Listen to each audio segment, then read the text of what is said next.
teman-teman yang lagi mendengarkan Emotion Radio Manado 91,8 FM ataupun yang lagi nonton di siaran langsung Instagram kita.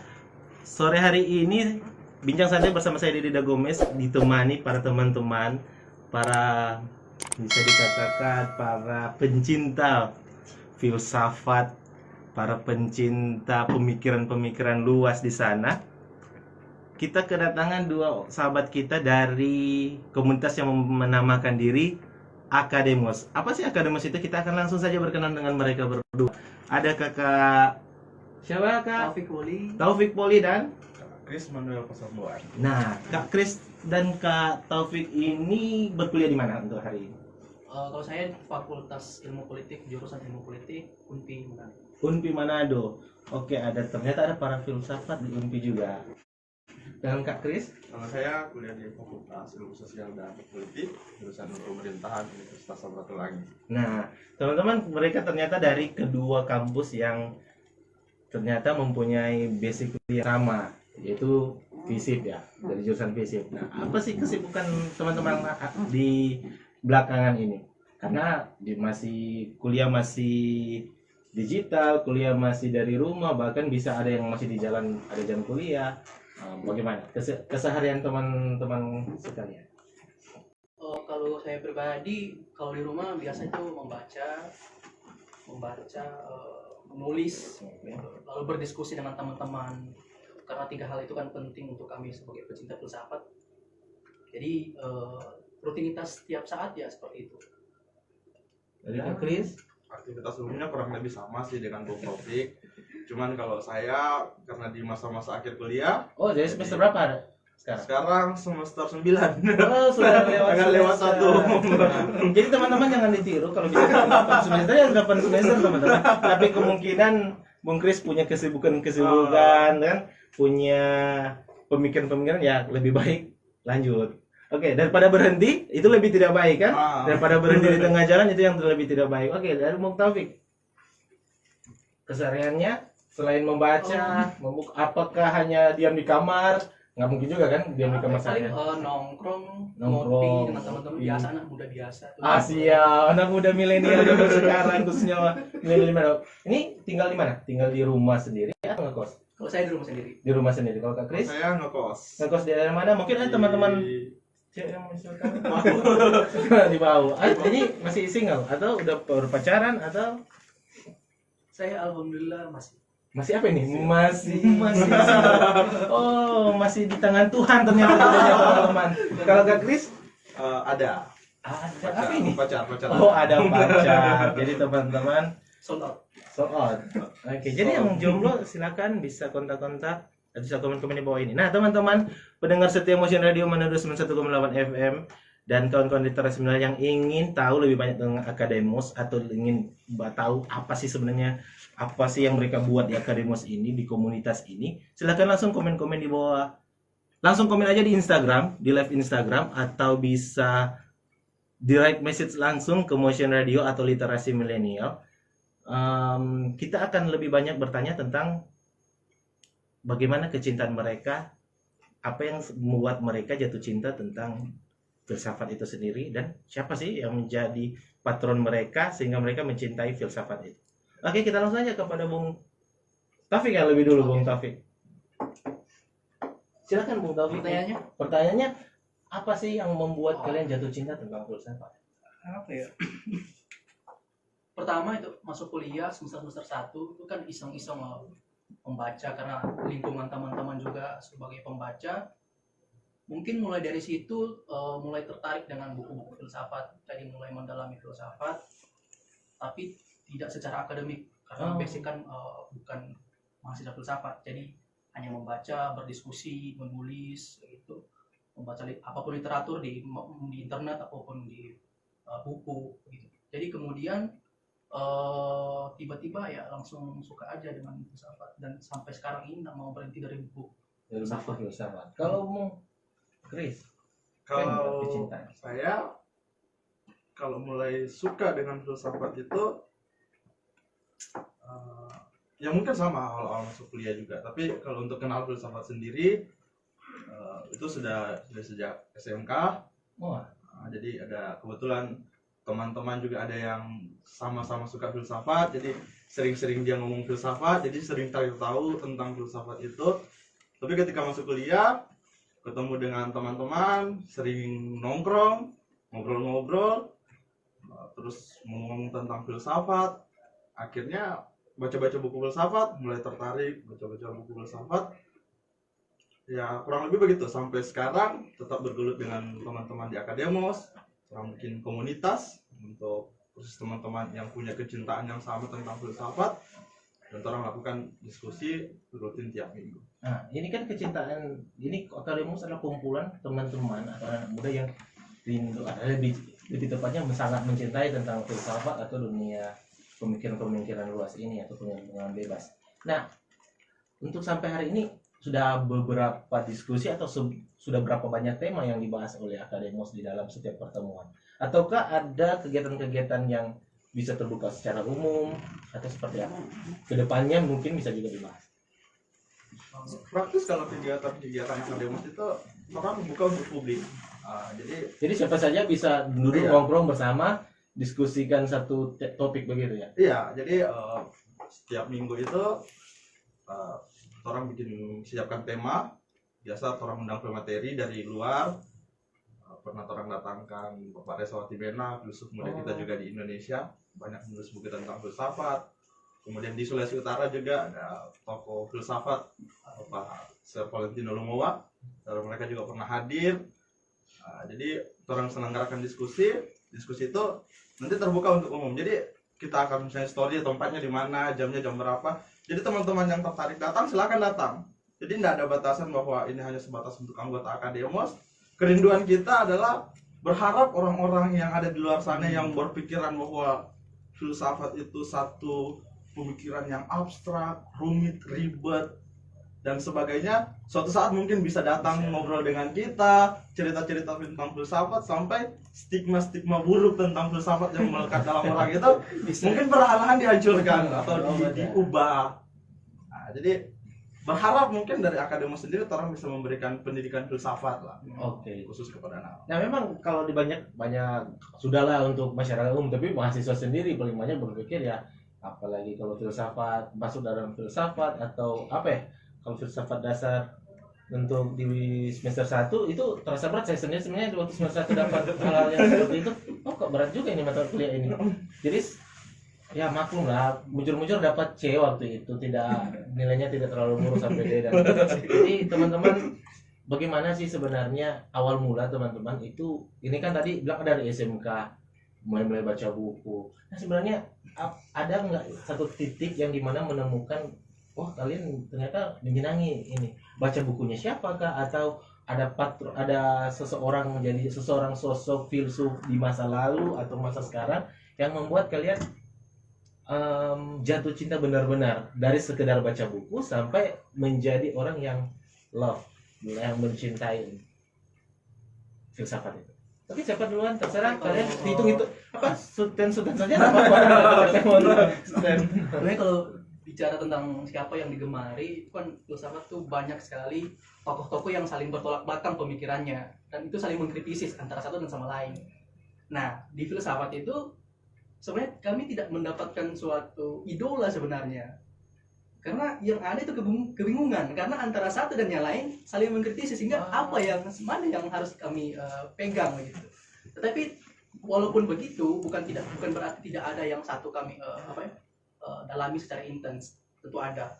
Misalnya Bung Chris, kayaknya dia fokus ke Plato gitu, filsafat Yunani. Kalau saya fokus ke filsafat kontemporer, khususnya politik. Oke. Kalau untuk Bung Chris, selain Plato, adakah yang lain yang bisa menjadikan Bung Chris seperti saat ini? Saya mulai dari yang pertanyaan awal tadi, yang apa yang membuat mungkin tertarik dengan filsafat. Saya pertama kali saya lupa ya siapa yang tanya itu. Dia tanyakan satu problem filsafat juga. Kan kita kan diajar harus jujur kan? Oh ya, manusia itu harus berkata jujur.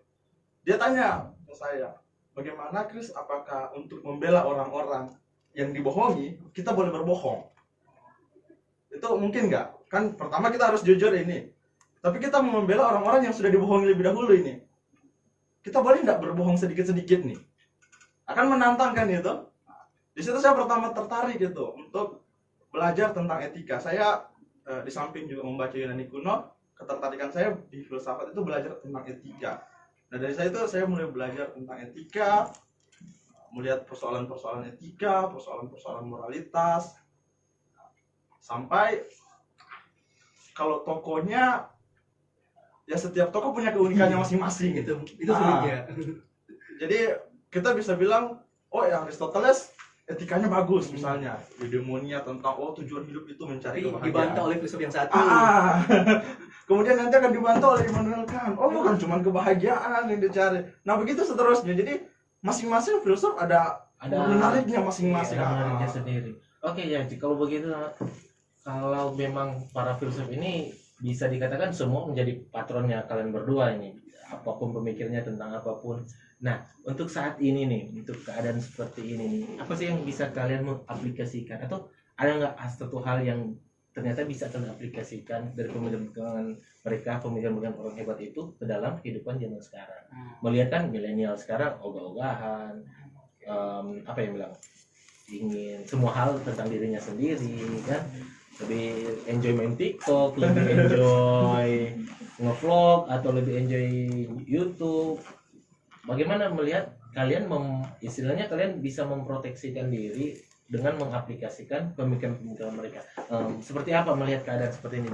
Nah, itu yang menariknya dari filsafat. Kalau misalnya ditanyakan pertanyaan seperti itu dengan fenomena-fenomena sekarang, misalnya anak-anak muda yang cenderung terlalu teknokratis lah istilahnya. Filsafat itu memberikan pandangan yang yang rasional dan mendapatkan jawaban yang bisa menjelaskan situasi seperti itu. Kenapa anak muda sekarang terlalu misalnya nggak bisa lepas dari gadget. Nah, filsafat bisa menjawab itu. Kalau misalnya ada beberapa filsuf yang membahas tentang masalah teknologi juga kan. Jadi kurang lebih situasi pemuda sekarang, misalnya booming internet, media sosial lain-lain. Tapi itu juga ada kontradiksi antara filsuf, ada yang bilang itu positif, ada yang bilang itu negatif dan lain. Oke, kalau Bung Kris, bagaimana untuk melihat situasi zaman sekarang? Ya itu tadi satu poin yang disampaikan dari Bung Taufik. Terus kalau menurut untuk implementasi apa yang orang pelajari dalam filsafat dalam kehidupan sehari-hari misalnya begitu. Orang yang belajar filsafat itu pertama dia akan cenderung jadi sabar. Oke. Karena mereka tidak akan Berarti berani. saya ini harus banyak baca buku. Bisa jadi. Hanya waktu semester 1. Orang yang belajar filsafat itu dia tidak akan berani untuk mengambil kesimpulan sebelum mereka membaca halaman terakhir. Nah, jadi orang akan cenderung sabar. Orang belajar filsafat itu yang bisa diimplementasikan pertama dalam kehidupan sehari-hari. Orang yang belajar filsafat itu cenderung akan menjadi orang-orang yang toleran, terbuka. Karena yang menarik dari filsafat itu adalah ketika kita menemukan orang yang berbeda pemikiran. Gitu ya, itu bisa saling berdiskusi, berdialektika. Kalau misalnya saya ketemu dengan Bung Taufik, pemikirannya sama terus, bosan kan? 2 minggu depan itu sudah bosan Bung Taufik lagi. Tapi kalau ketemu dengan Bung Taufik, pemikirannya berbeda, tertantang itu. Jadi ketemu lagi, diskusi lagi, pulang ke rumah saya pikir-pikir lagi, jadi makin luas wawasannya. Nah, jadi itu kalau menurut saya orang belajar filsafat yang bisa kita implementasikan itu kesabaran. Orang belajar filsafat akan cenderung sabar, kemudian juga akan cenderung toleran dan berpikiran terbuka. Oke, ternyata banyak sekali manfaat dari belajar filsafat ini ya. Ya, nah teman-teman melihat konteks seperti teman-teman katakan tadi, kita aplikasikan kepada masyarakat yang luas. Tadi kan kepada diri sendiri nih. Melihat teman-teman sudah lihat lingkungan kalian sekitar, untuk disimpulkan dalam filsafat itu seperti apa? Misalnya saya berpikir ini, jadi teman-teman berpikir sendiri ya. Maksudnya ini nggak usah pandang dari filsafat filsuf lain. Tapi kalau menurut kalian sebenarnya di lingkungan kalian sendiri ini terjadi apa dalam konteks sosial masyarakat sekarang? Apakah yang menjadikan mereka terlihat berbeda dari zaman dulu dan zaman sekarang? Selain bisa juga sih singgung dengan adanya teknologi atau apa. Menurut dari Bang Taufik, apa sih yang menjadi problem sosial agar bisa menjadikan lingkungan kita bisa menemukan jalan keluar untuk diri sendiri sih, lebih khususnya jalan keluar di lingkungan sosial kita harus bergaul seperti apa, kita menanggapinya seperti apa? Mungkin menyikapi tentang masalah politik ya, misalnya Misalnya masalah ya, politik. misalnya Oke. misalnya ada politik identitas itu kan begitu. Ada juga kebencian-kebencian yang berbasiskan isu sara, agama dan lain-lain. Nah, di dalam filsafat itu kan itu kita seakan mendapatkan suatu pisau analisis untuk menjelaskan hal tersebut. Misalnya saja apa yang sekarang saya lagi intens pelajari karena sementara menulis tokoh tentang dia, Habermas misalnya menjelaskan bahwasanya perbedaan di antara masyarakat itu kemudian pecah konflik itu disebabkan karena semuanya tidak ada kompetensi komunikatif untuk memanajemen konflik itu tersebut. Jadi kemudian antara masyarakat yang berbeda pendapat tidak bisa dipertemukan dalam satu komunikasi yang sama-sama menghasilkan suatu kesepakatan bersama. Nah, itu yang kalau misalnya analisis saya terapkan di dalam lingkungan keseharian saya, melihat situasi karena sekarang lagi panas-panasnya pilkada kan. Tentu masalah-masalah politik identitas berbasis primordial dan lain-lain itu asik sekali kalau misalnya dilihat dari paradigma filsafat. Kita seakan-akan bisa menjelaskan kenapa seperti ini. Oke, teman-teman Motion yang lagi mendengarkan Manado 91,8 FM atau yang lagi live Instagram, silakan jangan lupa bertanya. Nanti saya bacakan, saya Bung Deddy Dagomes akan membacakan komen-komen teman-teman dan langsung dijawab oleh teman-teman yang punya kecintaan terhadap filsafat ini. Oke, jangan lupa sekali lagi untuk komentar di bawah jika ada pertanyaan-pertanyaan terkait filsafat ini. Oke, kita langsung ke Bang Taufik. Bagaimana sih menyikapi persoalan sosial yang terjadi di sekitar Anda? Nggak usah ribet-ribet, misalnya kenapa sih satu dengan yang lain. Misalnya jika ada perkelahian di antara di lingkungan atau ada diam-diaman antar mungkin keluarga sendiri, bagaimana sih menyikapinya dengan gaya kita yang mencintai filsafat? Perspektif Filsafat.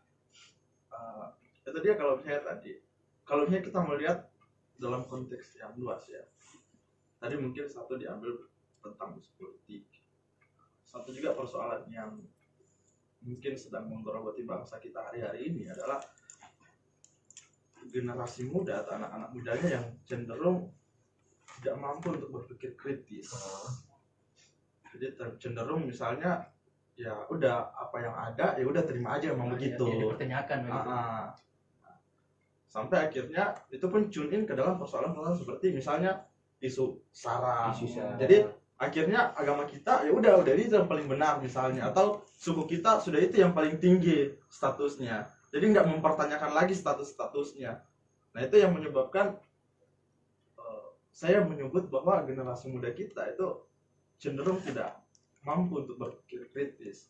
Nah karena itulah menurut saya perspektif filsafat itu harus masuk ke sana. Filsafat itu kan berpikir dengan logis, berpikir dengan sistematis, mencegah hal-hal yang sesat pikir, nah, istilahnya dalam filsafat disebutnya logika falasi. Seperti itu kalau menurut saya untuk filsafat dalam kehidupan sehari-hari. Jadi untuk mencegah persoalan-persoalan itu perlu dihadirkan pemikiran filsafat, perlu diajarkan filsafat. Bahkan pernah saya menulis di salah satu tulisan saya juga, kalau boleh filsafat itu diajarkan sejak sekolah dasar. Bukan nanti di bangku kuliah. Iya. Kalau di barat itu mereka cenderung, kita kan bilang oh orang Prancis pintar, oh orang Jerman pintar, oh orang Itali pintar. Iya, memang mereka pintar, tapi pertama itu bukan bawaan lahir. Mereka nggak dilahirkan pintar. Tidak ada pisau yang tidak diasah. Iya, mereka nggak dilahirkan pintar. Sama anak kecil yang lahir di Indonesia, anak kecil yang lahir di Jerman misalnya sama. Tapi yang membedakan adalah didikannya. Pendidikannya. Jadi memang kekurangan pendidikan kita ini ya karena kurangnya sentuhan-sentuhan pemikiran-pemikiran luas. iya. Kita terkumpul dengan 1 kali 1 tambah 1 kali 1 tambah 1, Iya. ya kan, A tambah B. Iya. Jadi bagaimana menurut teman-teman menyikapi sebenarnya pendidikan kita harusnya seperti apa? Kalau saya, Kalau saya, pertama membicarakan pendidikan kita akan selalu mengundang rasa miris. Betul. Dalam berbagai hal mungkin kita bisa jumpai itu. Tapi kalau dalam saya pribadi ya, dalam kaitannya dengan filsafat, salah satu yang paling menyedihkan adalah filsafat itu di Indonesia diajarkan tidak terlalu serius. Benar. Jadi karena itu dia stigma tadi tentang filsafat yang Berat. jelek, berat, Nanti ateis. nanti ateis, nanti sesat dan sebagainya. Jadi diajarkannya juga tidak terlalu serius. Yang menerimanya juga tidak terlalu dasar serius. dari segala ilmu Iya, kalau ilmu orang sains. bilang iya. Cuman mungkin di beberapa universitas ya oke lah kita kenal bahwa oke filsafatnya memang bagus. Fakultas filsafatnya memang bagus, pengajar filsafatnya memang bagus. Tapi tidak semua universitas di Indonesia. Iya. Kalau fakultas universitas negeri yang ada fakultas filsafatnya itu, kalau saya tidak salah UI dengan UGM. Hanya UI dan UGM. Kan jadi cenderung kurang serius orang mengajarkan itu. Dari sekian banyak universitas cuma 2 itu yang punya. Nah, kalau saya filsafat itu bukan hanya sekedar harus diajarkan ketika orang masuk kuliah, tapi sedini mungkin mereka diajarkan untuk berpikir kritis, mereka diajarkan untuk berpikir logis. Jadi menghindari sesat pikir. Kan sekarang kita ini kan cenderung jatuh ke dalam sesatan berpikir atau logika fallacy. Kalau misalnya orang, saya tidak bisa mengerjakan tugas karena tidak ada HP misalnya. HP saya lowbat, saya tidak bisa mengerjakan tugas. Jadi secara tidak langsung kita bisa ambil kesimpulan bahwa dia hanya bisa mengerjakan tugas kalau ada PAD, kalau ada HP kan. Jadi itu kan logika fallacy. Jadi itu sesat berpikir. Orang bisa mengerjakan tugas tanpa HP misalnya. Iya. Dengan membaca buku, kemudian dia akan tulis pengertian A, pengertian B dari toko A, dari toko B. Jadi bukan hanya karena harus ada HP. Oh, seperti itu ya. Nah, kalau kita lihat ini nih, ada orang sempat berpikir bahwa kalau kita mencintai filsafat, ya mungkin saya bisa dikatakan saya sendiri. Karena saya malah malah saya tidak menemukan sebuah kesimpulan. Iya. Saya seperti ada di sebuah labirin yang biasa kembali lagi atau tersesat, entah jalan buntu. Bahkan saya pernah berhenti untuk membaca. Iya, apa ini? Kenapa saya ingin menemukan satu jawaban malah mendapat pertanyaan baru? Itu menurut kalian bagaimana? Apakah memang juga keseharian kalian menemukan hal yang seperti itu? Sebenarnya kan begini, filsafat itu kan adalah sebuah upaya pencarian akan kebenaran kan, sebenarnya begitu. Tetapi setelah terjun di membaca teks-teks filsafat, yang ada kita tidak menemukan kebenaran sebetulnya, tapi menemukan pertanyaan dan kebingungan baru. Itu yang menjadi masalah, sehingga berhenti membaca filsafat itu bukan alasan. Bukan solusi juga. Bukan solusi juga. Nah, setelah itu lebih dalam lagi membaca untuk mengetahui apa sih sebenarnya di balik ini, di balik itu, sehingga kita bisa mendapatkan suatu kebenaran begitu. Nah, jadi kalau misalnya ada satu filsuf dia bilang begini, terjun ke filsafat itu yang ada kita bukan mendapat kebenaran tapi kebingungan. Kalau kita mendapat pertanyaan lagi. Iya, kalau saya. Jadi pertanyaan tentang apa yang sudah mapan hari ini itu dicoba digugat oleh filsafat. Begitu. Misalnya kenapa sekarang filsafat distigma sebagai nanti mau jadi ateis setelah belajar filsafat? Karena ada agama sekarang. Pertanyakan apakah agama itu betul? Apakah apa yang diajarkan agama itu sudah sebaiknya, sudah baik? Itu dipertanyakan sehingga ada persepsi-persepsi itu yang timbul. Gitu. Oke, nah untuk kalau kita bercermin nih di dunia Nusantara atau di dunia Indonesia ini, di negeri kita yang kita cintai ini, yang sangat kita banggakan, ada nggak toko-toko yang kalian kalian pernah baca tentang filsuf-filsuf yang ada di Indonesia yang bercerita tentang Nusantara kita? Ada nggak? Kalau misalnya kalau di dunia modern sekarang siapa begitu?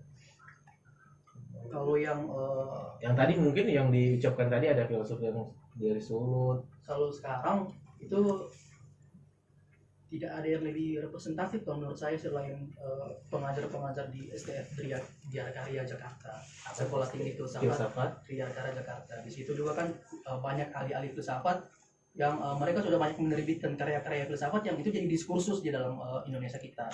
Banyak juga membahas soal Indonesia. Misalnya salah satu profesor di situ yang saya kira sudah purna kalau nggak salah itu Profesor Frans Magnus Suseno yang sudah juga banyak mengeluarkan karya-karya filsafat. Juga ada murid-muridnya yang sedang yang sama seperti dia, tidak kalah kritis, yang juga kebanyakan lulusan-lulusan luar, dan mereka menurut saya berkontribusi penting di dalam ranah filsafat Indonesia.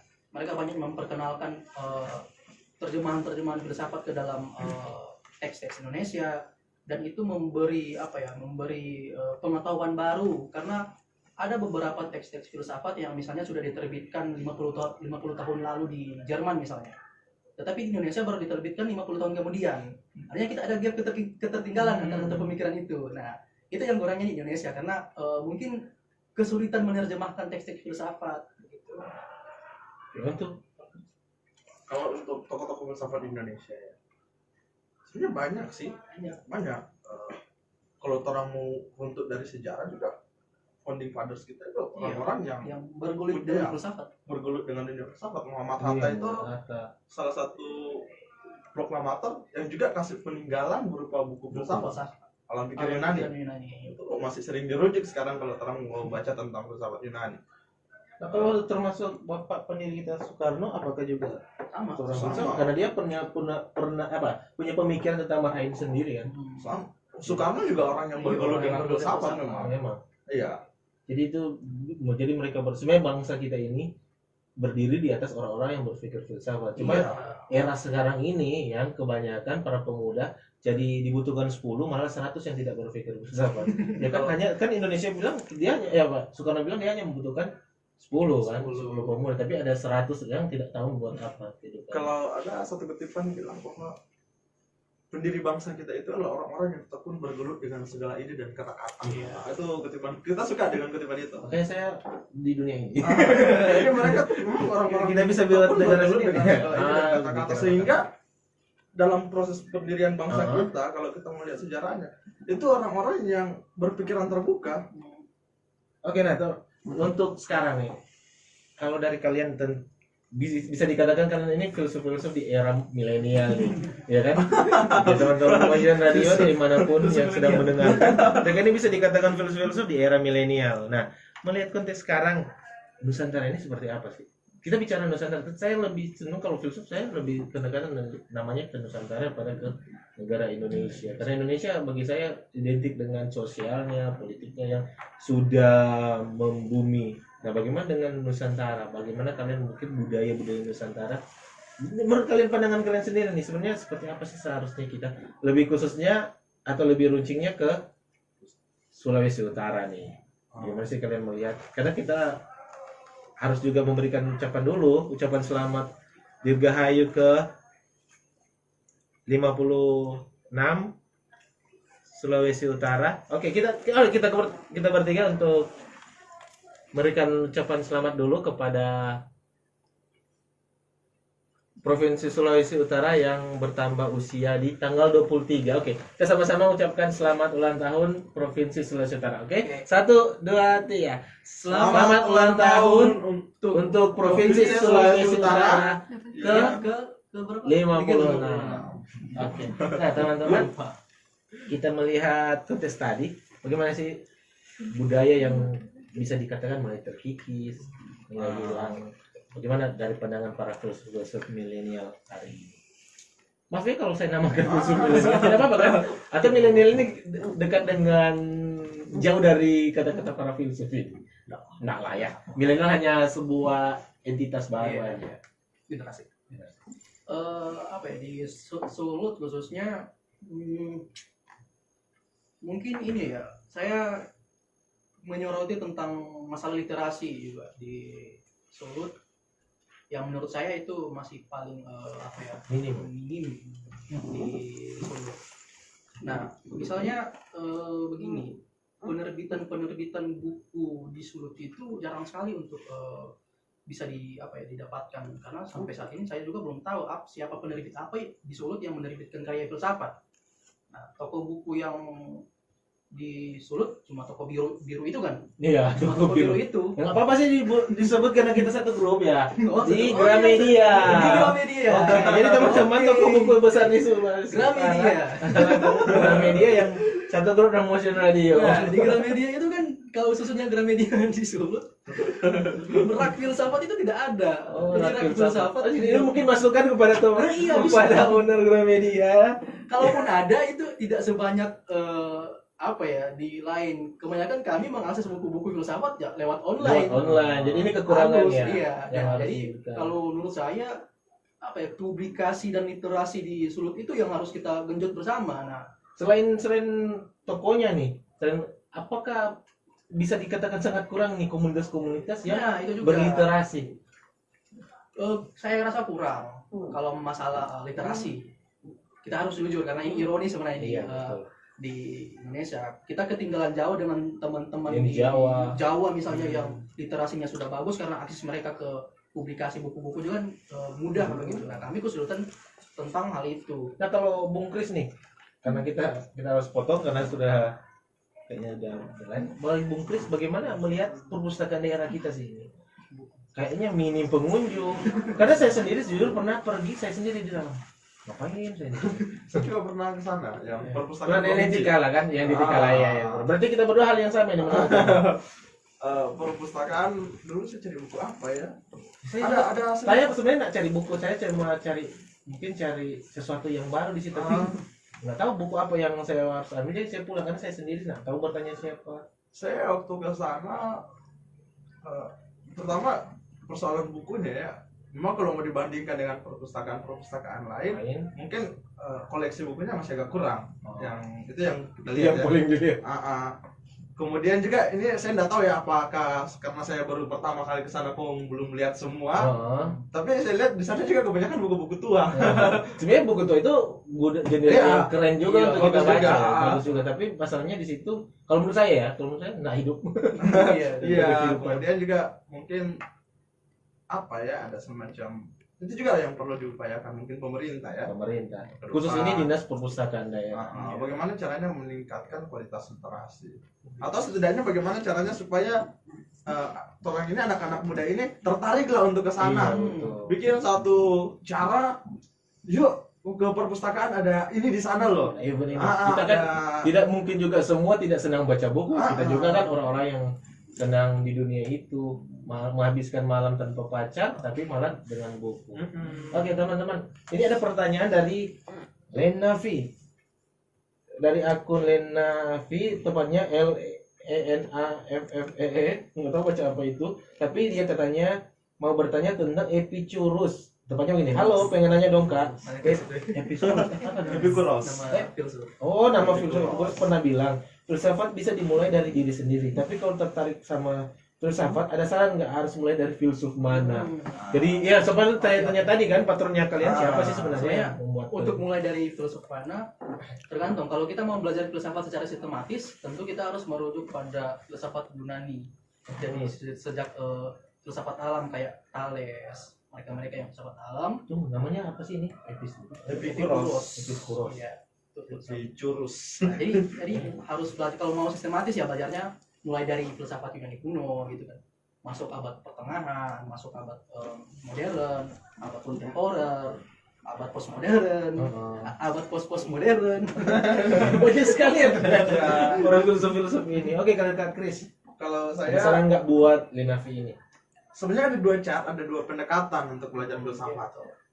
Satu tadi pendekatan yang disebutkan Bung Taufik itu biasanya kita Sejarah. kenal pendekatan sejarah historis. Jadi dia baca dari sejarahnya dulu, kemudian sampai di pos modern itu, nah baru dia masuk ke temanya. Iya. Nah, jadi dia baca dulu sejarahnya. Tapi ada orang yang baca temanya, jadi tematis. Jadi dia lihat secara yang pertama secara historis, kedua secara tematis. Jadi dia langsung misalnya baca buku pengantar epistemologi. Iya. Nah, begitu atau pengantar etika. Nah, dia langsung baca buku pengantar jadi per tema. Nah, kurang mau lihat aja dia tertariknya kemana nih? Pendekatan historis kah atau pendekatan tematis? Tapi kalau untuk saran, kalau dari saya paling ideal untuk belajar filsafat itu mulai dari pendekatan historis. Nah, kalau itu paling ideal, nah, ideal waktunya untuk membaca filsafat. Malam kah, pagi kah, siang kah, sore kah? Dan berapa menit nih? Karena kalau saya memberikan waktu, misalnya 1 minggu ini saya nggak baca buku. Tapi kalau ada hari free di minggu depan, saya bisa baca buku sampai saya tidur. Jadi nggak tahu saya mulai dari buku dari jam berapa sampai jam berapa. Makanya mereka bilang sebenarnya itu gampang sekali lupa sebenarnya akan isi karena sekali baca terus. Itu bagaimana sebenarnya dari teman-teman menyikapi hal-hal yang seperti itu? Manajemen waktunya. Kalau metode belajar saya itu sebenarnya bangun tidur, saya baca kitab. saya mandi biasa, siap-siap bangun tidur. Kemudian baca Makan. kitab suci. Nah, baru setelah itu sampai sampai sore itu ada sekitaran 2-3 jam baca buku. Baru malamnya baca lagi. Baru malamnya kalau punya waktu baca lagi, kemudian tutup buku merenung, lihat-lihat langit, mikir-mikir yang tadi Oh jadi dibaca. kamu tidur di luar? Lihat langit. Ya, bagaimana? Karena kalau lihat langit berarti saya lagi di camping ini. Oke, kalau dari Bung Kris bagaimana memanage waktu untuk dapat membaca buku dengan berkualitas? Karena kalau kuantitas kan kita bisa menghabiskan, tapi masuk enggak Iya, sih buku iya, ini? betul. Kalau untuk baca buku ya, biasanya saya baca pagi itu kalau bangun pagi minum kopi itu rutinitas pasti dah sehari-hari itu. Bangun pagi minum kopi biasanya baca buku. Wah, ternyata kita ada perbedaan. Jadi tapi nggak semuanya juga, nggak setiap baca buku harus baca filsafat. Kadang baca novel. Iya. Karena Baca kan masalah. ada Ada yang sama sering sering ada di koran. kadang Di media online. kadang kan suntuk juga kan kalau Iya. setiap hari disiram filsafat itu jadi Betul. puyeng kepalanya kan. Kadang baca novel. Nah, novel-novel seperti apa sih yang jadi ketertarikan Bung Kris yang seorang filsuf? Apakah romantis? Atau Novel perjalanan? macam-macam, tapi saya cenderung suka novel-novel historis Historis, sejarah. sejarah. Jadi di satu sisi ada unsur novelnya di situ, sastranya, juga kita Pengetahuannya. pengetahuan sejarahnya juga pertama. Bagaimana kita menyikapi tentang ini nih, di zaman sekarang kan semua tulisan bisa kita muat di dalam media sosial kita. Bentuknya apapun. Saya sih itu kalau saya sih memang kembali kepada kita sendiri. Kalian mau konsumsi apa sih? Karena di dunia sini menurut saya dunia sekarang apa aja kita bisa terima nih. Makanan ibarat makanan ini sudah disediakan di meja, mau makanan sehat nggak sehat, kadang juga kita tahu itu hoax atau makanan disediakan makanan busuk, kita makan, ada yang makan semua hal. Kalau saya ya kalau pagi-pagi saya buka tentang suku Sulawesi Utara, di situ kalau sama untuk mempromosikan mungkin tidak juga, tapi referensi saya tiap pagi baca sejarah, di situ banyak orang yang menulis tentang kutipan-kutipan buku sejarah atau suku ini suku itu. Nah bagi teman-teman menyikapi ini bagaimana sih harusnya kita sebagai pembaca, karena kita melarang orang mengetik itu juga susah, sedangkan pemerintah saja sulit menemukan kalau di akun palsu kan. Walaupun cybercrime kita bisa dianjungi jebol, bisa juga dengan cepat menemukan. Jadi kita berterima kasih juga kepada pihak kepolisian yang punya instansi itu. Nah bagaimana sih menyikapi kita sendiri nih sebagai pembaca atau penerima informasi? Bagaimana ini di luar, mau bicara di luar konteks filsuf juga tapi dari diri sendiri lah. Kalau menurut saya itulah sumbangsi besar filsafat terhadap cara berpikir kita. Kita mencoba kritis menyikapi apa saja yang kita cerna gitu, yang kita baca, yang kita lihat. Misalnya ada tulisan-tulisan di media sosial, tulisan-tulisan yang kadang-kala tidak ada basis referensi yang kuat, kemudian bisa-bisa saja itu memuat unsur-unsur ideologi tertentu begitu.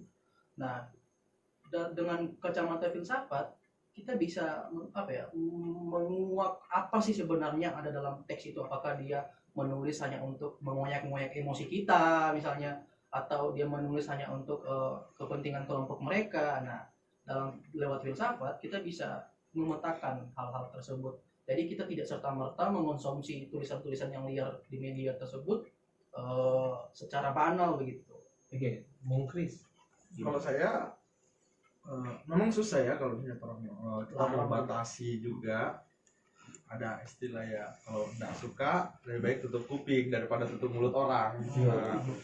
Jadi satu-satunya cara untuk kita mampu menyeleksi semua materi-materi yang disajikan di meja makan di media sosial itu yang berisi tulisan-tulisan dan sebagainya, ya kita harus meningkatkan kemampuan kita secara pribadi untuk melihat apakah misalnya berita yang disampaikan itu betul, atau apakah ini memuat unsur-unsur yang seperti yang disebutkan Bung Taufik, kepentingan pihak tertentu atau kelompok tertentu.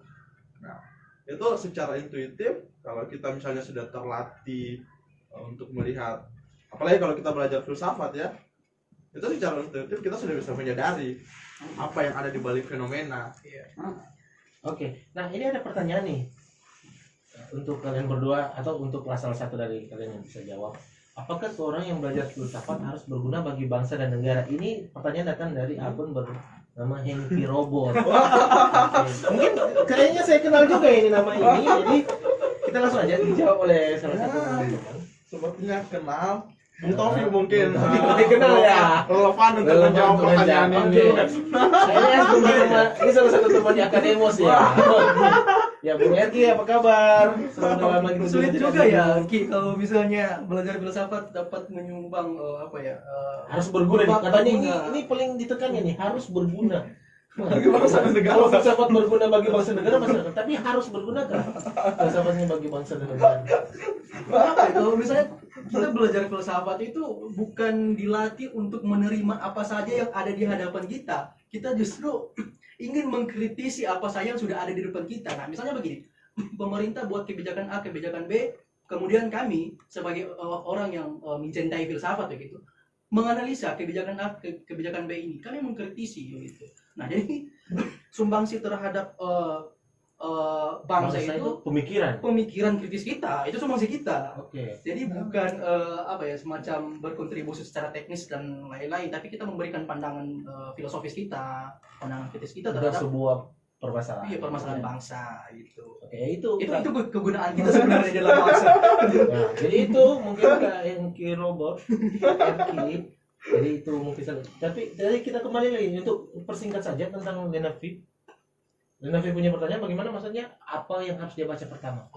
Dan tadi iya mungkin ada yang lupa. Kalau saya kasih referensi Kenneth Burton bukunya Pengantar Filsafat. Oke, Lenavi. Masih ada nggak Lenavi? Oke, kalau ada lambaikan tangan kalian.